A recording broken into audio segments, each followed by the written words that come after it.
Est-ce que John Numbi a quitté RDC Bazakata RDC? Est-ce que Kabila a préparé à Kende Wapi? Someone ba révélation bande au que ma base ali bandeko. Bandeko non répété bebo kanga badat. Na sage mission mo makamba kata na bi que non na service à renseignement bo veiller na frontière. Bande ba mo ka benga bi manti biloko bango ndeni dimanche bataye ka batake Lubumbashi. Aweba John Numbi azana kati ba bimi déjà. To senga na ba militaire. Na bana kataka bakataka tanga wana. Yo ezo simba lichette obma Lubumbashi. Junior mwana Kabila wana musaza na kingakati azo roule na ba voiture à cher. Kabila zak soit disant azali katange. À ses 18 ans na pour pouvoir. À ses lieux katange nini. La majorité des milliardaires au bazana mboko na micho ba congolais les sont de katange. Bazo ba mbongo ba katanga wa sele binoni. Yo ba repeso lichette pour no mobo wande ko la bino. Amono za la nyama. Mais on va raisonner. On va aller congolais. On comprend que non elo que 5 biso et l'équipe est kaboli. Est-ce que John Numbi a quitté RDC Bazakata RDC? Est-ce que Kabila a préparé à Kende Wapi? Someone ba révélation bande au que ma base ali bandeko. Bandeko non répété bebo kanga badat. Na sage mission mo makamba kata na bi que non na service à renseignement bo veiller na frontière. Bande ba mo ka benga bi manti biloko bango ndeni dimanche bataye ka batake Lubumbashi. Aweba John Numbi azana kati ba bimi déjà. Bonjour, bonsoir dans Bandino sur la voie céleste. Mbote na bino mbote bozali ebele partout dans le monde. Vous avez la biso par la voie internaute, on a niveau États-Unis moni pasteur César Mouanga na PC mbote na Europe. Maman qu'on déchite à la mer des opinions en Belgique, maman des déchets en Asie, Océanie, en Afrique. Dans mon docteur mais sans oublier en République démocratique du Congo, Esaline de Konabino, Moïse, Maman Kanchi, Bal Nemiso Bolinora. Tout le bateau, autosara décryptage, il y a actualité politique. Merci à nos caméras humaines. John Mboke Bende, na équipe à la voix céleste. Tout le monde déco envie béané to ba toujours. Lola les a au foot à Simatoroba. Nzambe ya botoko zaye wapi. Edi Kapen asali bateau rompi na journaliste moko. Asali journaliste mouné na mboka Afrika. Apesi ba identité ya Joseph Kabila, origine à Kabila. Ndenge ni ezaki assassiné. Donc les accords qu'on s'est inventé pour l'instant Nazali premier mouton Azali Azui. Bateau rompi au salimante journaliste na Edi Kapen. La révélation bandeko ezambala liboso. Bolandango ndeno ba toujours awa ezanti bala to betilan so ka des années godenda. Boyeba awa des grandes révélations oyo to comme nango oyo ngonga vérité. Boyeba Edi Kapen ba révélation bateau rompi alobi na pesi origine ya Kabila. Apesi parcours ya Kabila et puis obeta historique qui assassinat Mouzier. Ton abi na répété ça premier mouto. Na pesa ba révélation Edi Kapen. Alors tu ko ça la bâton ropina journaliste moko awa. Boye ba vérité Edi Kapen lobi origine ya Kabila. Abotami wapi, aza wapi, to lo baté. Awa bande ko tout na mantiba loyo. Boye ba awa des révélations graves Edi Kapen na sali. Na ko senga na bande ko ba système oyiba ba image. Peut-être révélation na bi ke mba ebele ba luka ba yiba. Mais ça malamu te ha bolanda awa Edi Kapen ba révélation paysanne félicitations na premier ministre ba nommé wana zali carte Jonker so moni mutaoti na Jekamina yo za premier ministre c'est mon baiser belé ah tout ça la premier épisode y'origine Edi Kapen a pesi ya Kabila okaka na ba parlement debout na ba muso benga Kabila combo tel mais awa avec des précisions Edi Kapen a détaillé Nazali premier moteur européen ça va révélation. Ils ont deux parties, tous la première partie na deuxième partie.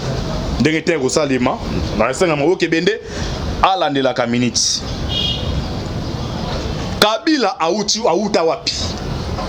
Barimere etambola kanaba diaspora libanda. Lelo oyo monko ebi Kabila malamu. Waza ki rapproché à musée, lelo awaza libanda. Bazwa ki a bâton ropina journaliste moko apesi ba origine ya Kabila. Par révélation, on peut ça. Maintenant, c'est Roya Makas. Mais elle va aux anti-balles. À tout bête, lance au requête d'Endak. Origine à Kabila. Il dit qu'appelle à l'Obini. Tolanda qui, Bolandaka, moi, Namoro ya Kabila et Ibrahim. L'homme ça no loba et moi no fa bia o azoko same makambo dit qu'appelle non loba o non ti la bino Bolanda babato ropi c'est grave mundele wa pona Kabila njamba limse sikazali na kosambisa mara un jour akosambisa mara un jour.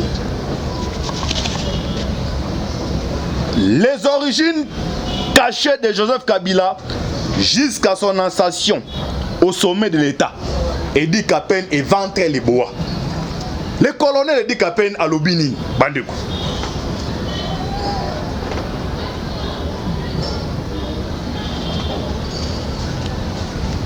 Origine d'abord à Kabila. A dirigé Moka pendant plus de 18 ans. Bandeko Babi que non Kabila azali congolais. Nous sommes que non azali étranger. Mais à travers Edi Kapen, nous avons proche, pas rapproché à Moya Mouzé. Ce mon ni ba vérité bando. Ils avaient trompette et sonné bandeko. Ba miso va comprendre en côté. Plan haut c'est que d'accord nango siko eza plan ko kanga Kabila. Bon moi directement va changer procureur à ces pays. Fatou be souda kei o ba tie wana.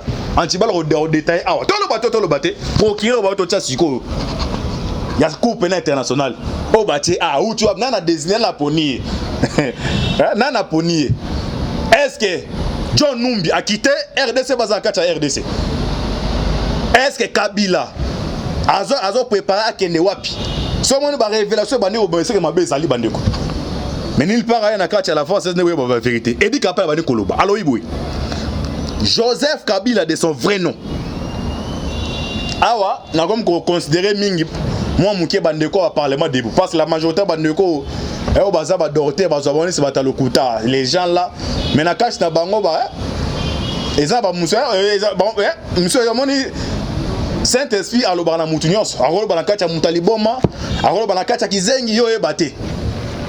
Nazo e ba tiseke diyo a papa Koufi, nazaki na ngiyengiri. Tiseke da papa Koufi, il y a des combattants au batema ke bazo lela. Mutaliboma mo ka mwana mwasi. Atema na katikata balaba zo e bisa bango ke non, mais bino bozo lela kasi mwana mtu akoma président de la République. Baba China zonga ko luka libonga na ba mona yo sute. Donc c'est un démon bande muso mona ba parlement debout, il y a des histoires ne ba lo ba muso mona c'est pas vanti mais a yo ka ba origine di Kapel. Abi Joseph Kabila de son vrai nom. Hippolyte Kanambe Kazembe est né le 4 juin 1971 d'un père rwandais nommé Christopher Kanambe et d'une mère rwandaise Marceline Mukabukuji. Son père fut un opposant à l'ancien président rwandais Juvenal Habyarimana. Yo ka ba révélation yo kapé na lobby. Donc Kabila zo mona oyo. Kabila zo mona oyo papa na laki opposant na mboka nini ya Rwanda. Azaki ami ya Musée le roi des Kabila. En tout cas, il y a des révélations. Nzamba za munene nde biloko beko ko bima. Awo ka azaka na original na kota détail pour comprendre ndenge bato ba nseka ki RDC.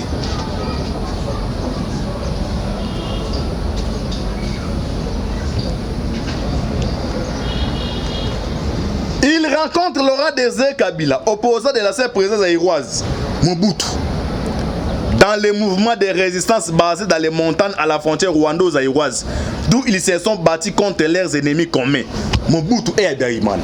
Donc les deux opposants, papa ya Kabila Joseph Oyo na Musée, basala ki coalition oya moya Kabila zo bunisa Habyarimana, oya awa wa Musée zo bunisa Mobutu. Ndeska ba kutana ki ba ko ba. Alors, et arrivé ndenge ni Kabila aya et c'est pas ça qui ndenge ni bandeko. Moutazo peut ça ba révélation en bateau ropi avec un journaliste, c'est le colonel Edi Kapen. Abroyer ba identité de secret. Non selon deux parties pour un parti deuxième partie. Tout le bateau. Alors Binini, Edi Kapen a continué le biboui. Alors après la mort de son ami, dans autre traité que non Kabila za mwana muzete. Donc Kabila zali ami ya Donc Kabila oyo mwana zali mwana ya ami ya Moussé. Alobi après la mort de son ami Christopher Kanambe en 1977. Donc papa ya Kabila a koufi na 1977 bande ko bokanga ba date. Mais bande ko Moussé diaspora basali banda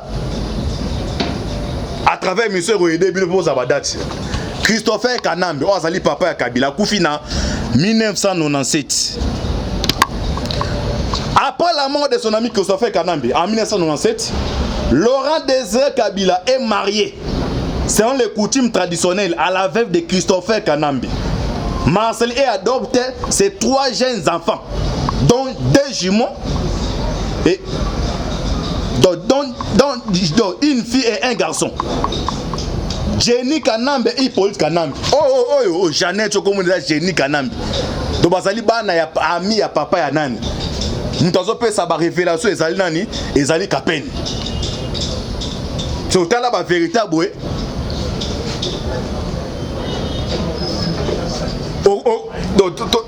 ngama yozo lekela ngai. Mboka oyo toza na chance de Congo. Ezala mba liboso chef d'état-major ya mboka na biso azala un Rwandais. Chef d'état-major les États-Unis gazana. Chef d'état-major ya américain azala chinois c'est au Salema atana ndote ko se mais awe Salema Kapena a continué le hibouy. Laurent Désiré Kabila qui avait plusieurs femmes, donc plus de 13 femmes. Abi Kabila avait plus de 13 femmes. Mouton peut sa révélation exactement mouton à sa musique ou à sa proche il y a Laurent Désiré Kabila et dit qu'à peine que non Laurent Désiré Kabila a plus de 13 femmes basi 13 dans ce battu mon Congo qui a la paix bondé 13 femmes. Quand il entre dans la clandestinité et donc il a eu un certain nombre d'enfants, plus de 25 enfants. Donc Mouzé 25 et a connu la clandestinité. Donc 13 femmes, 25 enfants. Kapena a continué, oui. Il n'avait pas le temps de prendre soin de Kabila et Jenny. Donc à ça adopté Azuba na mbalé Kabila o na ndekone Jeannette. Comme Azali en clandestinité Mobutu azo lukisaye. À l'époque na ngana mutu azali puissant dans la région Galak ezaki Mobutu. Yem tabane ko imposer ba chef d'état. A dépêcher même Ngwanda.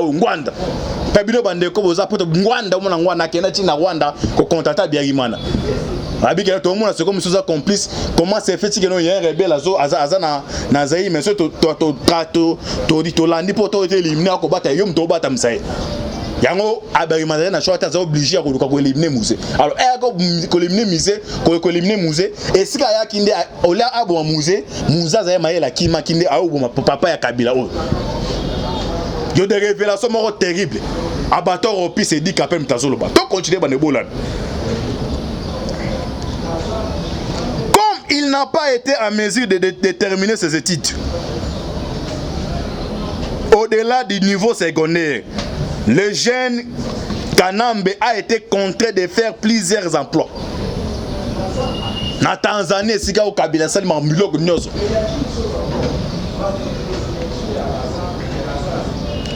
En effet, son père adoptif, Laurent Désiré Kabila, vivait avec toute sa famille en exil en Tanzanie pendant l'enfance et l'adolescence de Joseph Kabila.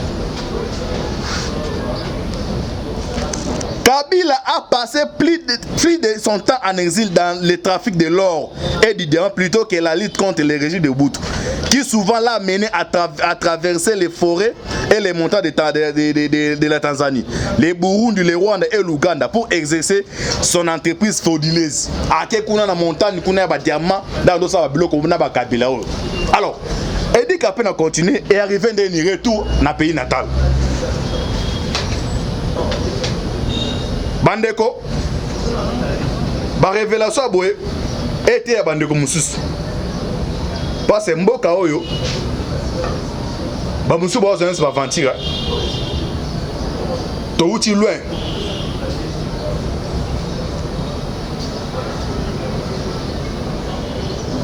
Na yemoko ndeko na Rolanda tu na me antiba la zu baton opi wapi. Pe baton opi eza oba za domaine te. Donc avant émission, tout sur la Mambas Baboui. Ok, il y a un enregistré Eddie Capel. Tout le bateau. Alors, retour au pays natal. Bokanga date, pas date dans le Babou c'est très très important. 1955. Pas 1995. Bokanga date. 1995. Joseph Kabila décide de revenir à sa patrie, le Rwanda. Depuis la France, en 1995, Kabila a zongi na Rwanda. A zongi na Rwanda pour anine.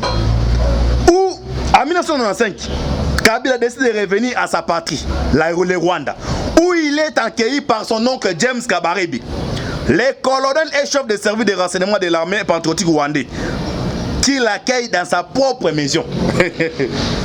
Kabila zongi na Rwanda en 1995. Moutayambi ezali James Kabarebe azali oncle nae.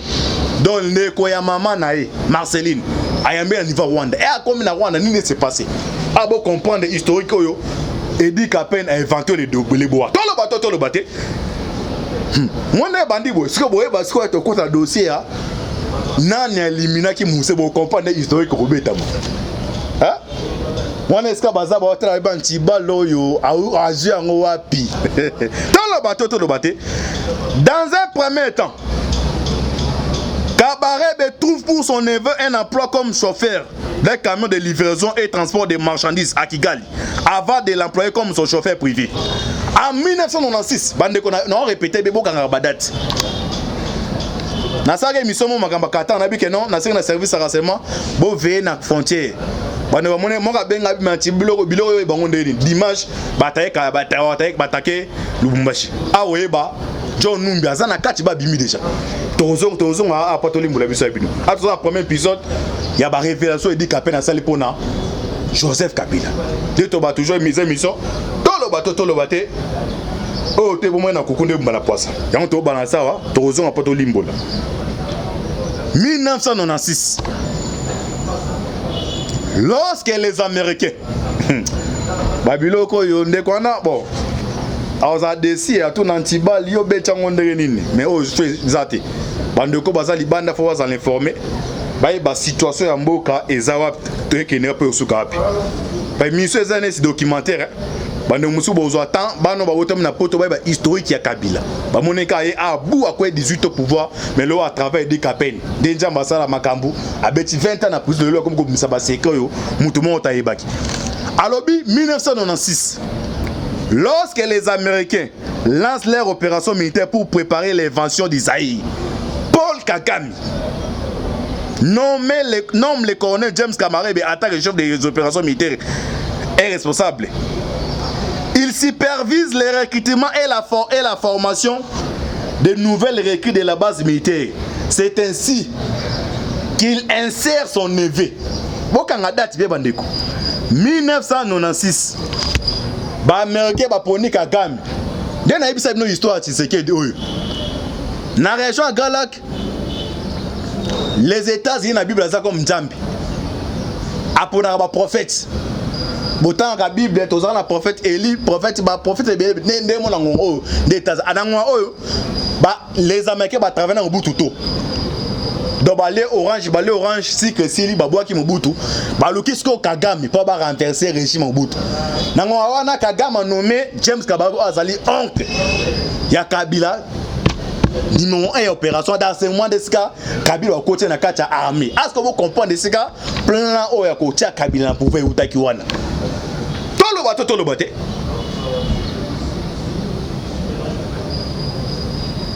Nsu ba barate non babomi muze ba yozo Kabila baté mutu ba baté a déjà préparé banda kala ngo ada ba comment préparer yango batali que non.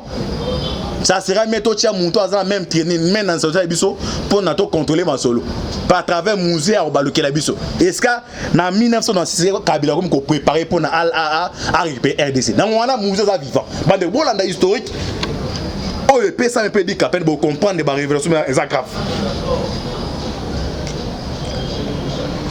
Il supervise le recrutement et la formation de nouvelles recrues de la base militaire. C'est ainsi qu'il insère son neveu Joseph Kabila au programme de formation, afin de les incorporer à un stade ultérieur à l'opération de l'évasion d'Isaïe qui est amorcée. À côté ici Kabila Joseph Kabila a servi dans l'armée rwandaise en 1995. Bande botala comme on a photo moko wana James Kabila Telimbwe Kabila Mpandi dans ce moment là bande ko pour Kabila pona a contrôler RDC et ça on travaille en wana James Kabila arrivé ko faire ko comprendre historique que on ndenge za bo so papa na bino akufa za pona mutoyo tala Mobutu tatina ba to ba éliminer Mouzé mais comme Mouza qui mande ba zu ba éliminer papa na bino alors faut venger ko venger yango est-ce que c'est pas ne côté kati dai ba comme ko préparer alors il dit qu'appelle à côté le bini tolo baté même temps que bende aza pa la minute na be oza deuxième épisode to continuer to continuer ndé on que bende à hôtel la minute. Plusieurs témoins ont également insisté sur le fait incontestable que Joseph Kabila parle couramment Kinyarwanda dans la langue vernaculaire du Rwanda. Quatrième point, assassinat de Laurent Désiré Kabila. Est-ce que dit Kapé n'a fumé? Tolo baté. Mais il que Bende à 5 minutes. Ma boque Bende à 5 minutes. C'est pas où est na Maï. Ok. Ah, to côté ce qu'on a, maman de Kambu, assassinat ya musée Laurent Désiré Kabila. Et dit qu'appelle na fumami. Ces zones d'ombre, sombres sur la mort de Laurent Désiré Kabila, que personne ne veut éclairer, ont déjà versé beaucoup d'encre sans que les mystères qui les entourent ne soient dévoilés. Avant que Kobo et Mabanto repient les jeunes à forcer la vérité. Et dit qu'à peine à bandit. Loin de nous l'idée de fournir ici les causes cachées et l'identité définitive des véritables auteurs de cette tragédie qui fait désormais de la politique congolaise une saga. Mystère wana ya musée. Les lois au bâton ropi. Bandeko baza pena bateau ba comprendre ma politique. Ce que l'on dit miso comprendre circonstances in oyo. Musée Azaka assassiné. Abandi. Beaucoup on a vu que nous avons 30 minutes. De ça 30 minutes qui bat nous obligeons au kata. On continue le deuxième épisode. Cependant,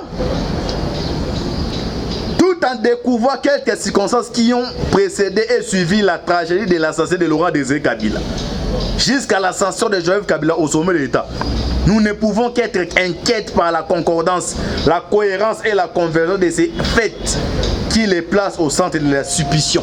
Abi Askoba Congolais, Botunaka, Nana Bomara Moussé, Liwe Utaka Wapi, et dit qu'à peine à fond, après c'est Moussa Lingala, en autant dans le poteau, de beaucoup comprendre, Limbo Lingala, Bakanta, beaucoup comprendre ma sosobétam, Abandi. Examinons donc les principaux éléments qui ont été fixés avant la tragédie pour un dite. Premier acte. Bandebo Komba, premier acte dit qu'à peine à l'obin. Acte, premier acte. On peut un chapitre à Liwa Moussé. Bon, là, Bandeko. Ah, ni par ailleurs. Tout le bateau avec votre humble serviteur Moïse Mon Cantibal. Premier acte, Kinshasa. Octobre 2000. Arrestation de Maman Sifa Mahania. Est-ce que vous voyez qu'en 2000 là, Maman Sifa Zaki arrêté? Il dit qu'à peine nous l'obani. Ah ouais. Tout le bateau bande vous êtes très attentif. Naïba révélation yo. Antibala la lité pour nous sa révélation. Non to yeto partager dans mon quête aux abisso na bino. Bande musuba bo comprendre ne ma so beta mak. Bo comprendre de que mbo kezalaki. Ndenge komeli tokosuke la wapi.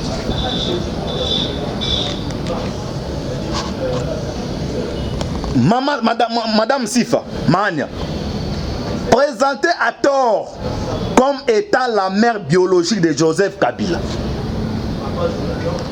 Bisonne toza to ba maman Sifa maman Kabila et dit qu'après la bino aza maman a été. Elle dit qu'après ngolo bania. Tout le bateau bande vous très attentif.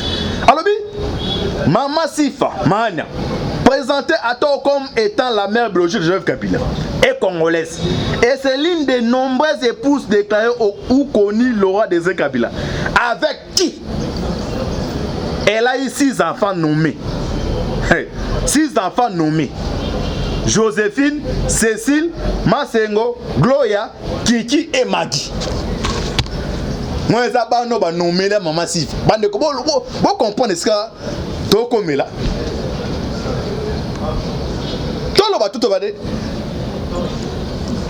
à continuer. Et dit qu'après la bini, Madame Sifa vivait avec son mari dans le palais du Marbre, la résidence officielle du chef de l'État. Quand à la fin d'octobre de l'année 2000, Laurent Désiré Kabila a un confort sévère après un repas. Assis Kolia Biloko, avant tout comme 2000 ans, a senti bête la liboum. Information dit que non, maman Sifa a poisonné un musée. Ah, vous comprenez? La vérité, c'est mais avec votre humble serviteur Antibal, à l'époque, on a battu à Mabo Kebende, au Roti Kabande, au Roti Kabande, na po ça, na bisou 30 minutes qui vous obligez des épisodes au Landango. Tout le bateau. Na avant 2000 ans, musée, information n'a pas de mots poisonné. Bon, Landa, il dit qu'à peine à continuer. Alors, les examens médicaux pratiqués immédiatement diagnostiqués empoisonnement. Malaise à Moussa Sali, bah qu'on diagnostiqué bah oui que non, ils ont poison. Tapé dans contrabie, les enquêtes menées par les personnels de la sécurité présidentielle soulèveraient un vaisseau d'indices sérieux qui converge vers Madame Sifa, qui sera accusée de tentatives d'assassinat de son mari et immédiatement arrêtée sur ordre de Laurent Désiré Kabila et emprisonnée à la prison de Makara dans le pavillon numéro 10. Avant 2000 ans, Moussa allait bilo Kassanti Bente. Service médical a mené une investigation avec nous poison. Maman Sifa, bah coach il va prison à Makara pavillon 10. Et bah quand il ne s'est passé, tout le bateau. Ah ouais, Antibal au Tigabino Bongo. Dans la vie qui a maman a bise belé balandaka. On a déjà tenu papa Antibal continue Antibal à Tigabino Bongo. Na kozo ngara ah. Pendant na si ça événement. Oh, ma boque est bien signalé, toi continue. OK. Deuxième acte.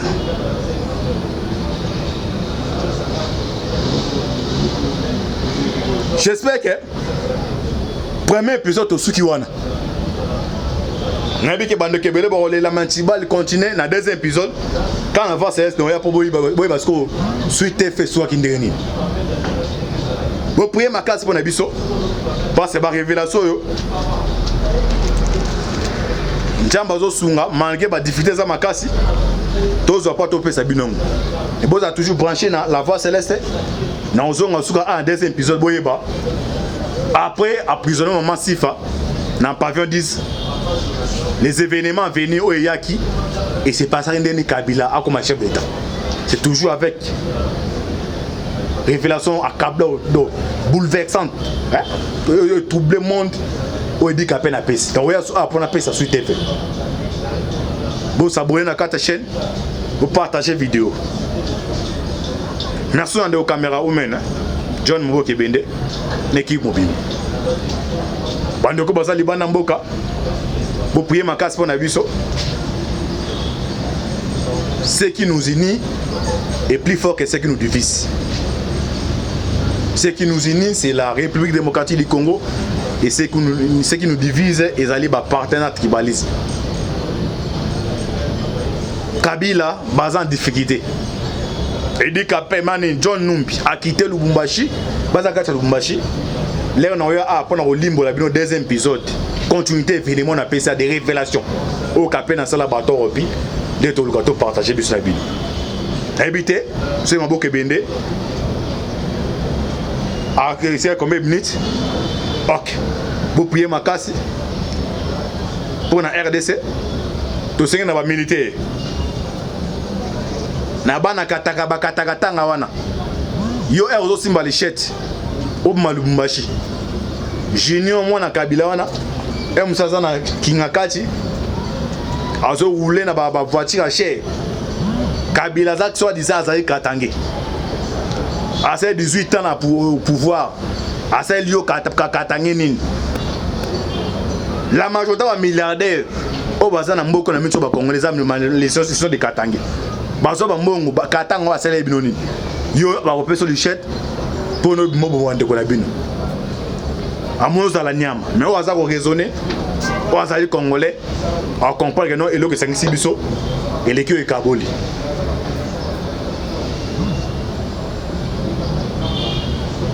bon silicate que non antiba le kati po na bi que non ils ont tout le bateau ils ont premier épisode na deuxième épisode on a sous parce que suite fin ça nous on a guerre sur or Japa Mbolabino affaire à suivre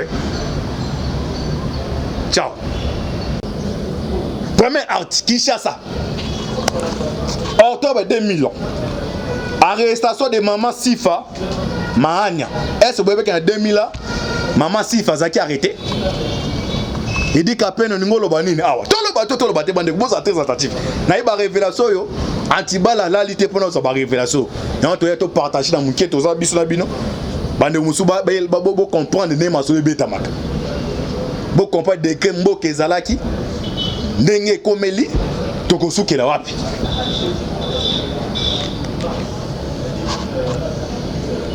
madame Sifa Mahania présentée à tort comme étant la mère biologique de Joseph Kabila. Biso ne toza to ba maman Sifa maman Kabila et dit qu'après la non aza maman na été. Elle dit qu'après ngolo bania tout le bateau bande boza très attentif. Alors bi maman Sifa Mahania présentée à tort comme étant la mère biologique de Joseph Kabila est congolaise et c'est l'une des nombreuses épouses déclarées ou connues le roi des Kabila avec qui elle a eu 6 enfants nommés. 6 enfants nommés. Joséphine, Cécile, Masengo, Gloria, Kiki et Maggie. Moi, je vais nommer la maman Sifa. Vous comprenez ce que tu comme là. Tout va dire. A continuer. Elle dit qu'après la bini. Madame Sifa vivait avec son mari dans le palais du Marbre, la résidence officielle du chef de l'État. Quand à la fin d'octobre de l'année 2000, Laurent Désiré Kabila a un confort sévère après un repas. Assis Kolia Biloko, avant tout comme 2000 ans, a senti bête la liboum. Information dit que non, maman Sifa a poisonné un musée. Ah vous comprenez? La vérité belé ba ngote.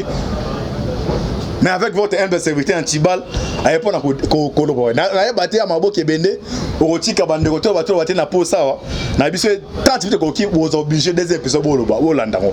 Tout le bateau. Avant 2000 ans, musée, information n'a pas de mots, il va poisonner. Bolanda, il dit qu'à peine à Kochalbini.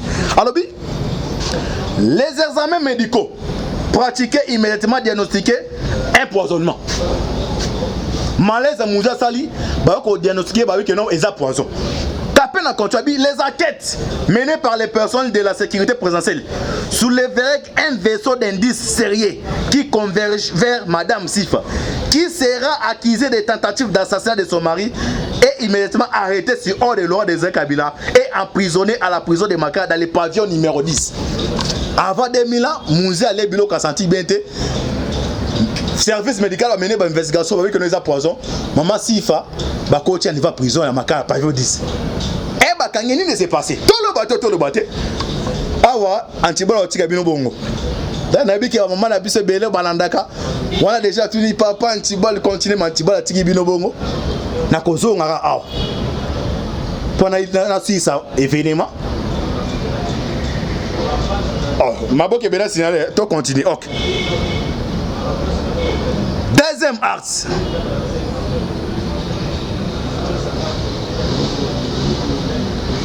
J'espère que premier épisode au Sukiwana. Nabi ke bande kebele ba la mantibal continue na deuxième épisode quand on va c'est non ya pour boy parce que suite fait soit kindeni. Bon prier ma classe pour na biso parce que ba révélation yo. Njamba zo sunga malgré ba difficulté za makasi tozo pas topé sa binongo. Et bon a toujours branché na la voix céleste. Na ozonga suka un deuxième épisode boyeba. Après emprisonnement maman Sifa dans pavillon 10. Les événements venus au Yaki et c'est pas ça Ndeni Kabila a comme chef d'État. C'est toujours avec révélation accablante, bouleversante, trouble le monde. On dit qu'à peine à paix. Quand on a pour la paix, ça suit fait. Vous abonnez à la chaîne, vous partagez la vidéo. Merci à la caméra humaine, John Mboke Bende, l'équipe mobile. Bandeko Baza Liban Mboka, vous priez ma casse pour Nabiso. Ce qui nous unit est plus fort que ce qui nous divise. Ce qui nous unit, c'est la République démocratique du Congo. Et ce qui nous divise, c'est les partenaires tribalistes. Kabila, basé en difficulté. Et dit qu'après John Numbi a quitté Lubumbashi, basé à Lubumbashi. Là, on a eu à prendre au limbo la deuxième épisode. Continuité évidemment, on appelle ça des révélations. Au capé dans la bateau repi, de tout le gâteau partagé sur la ville. Habité, c'est ma boucle bende. À combien de minutes? Ok. Vous priez ma casse pour la RDC. Tout ce qui est militaire. Nabana kataka wana. Yo ezo simba lichette. Obma Lubumbashi. Junior mwana Kabila wana. Musaza na Kingakati. Azo roulé na ba voiture à cher. Kabila zak soit disant azali Katange. À ses 18 ans pour pouvoir. À ses lieux Katange nini. La majorité des milliardaires au bazar na mboko na micho ba congolais les sont de Katange. Bazo ba mbongo ba Katanga wa sele binoni. Yo ba kopesa lichette pour nos mobo wande ko la bino. Amono za la nyama. Mais on va raisonner. On va aller congolais. On comprend que non et le que 5 biso et l'équipe est Kaboli.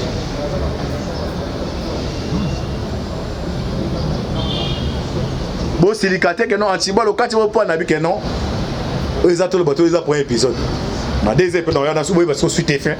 Suite est fait, ils ont une guerre sur or. Japon Bolabino, affaire à suivre. Ciao.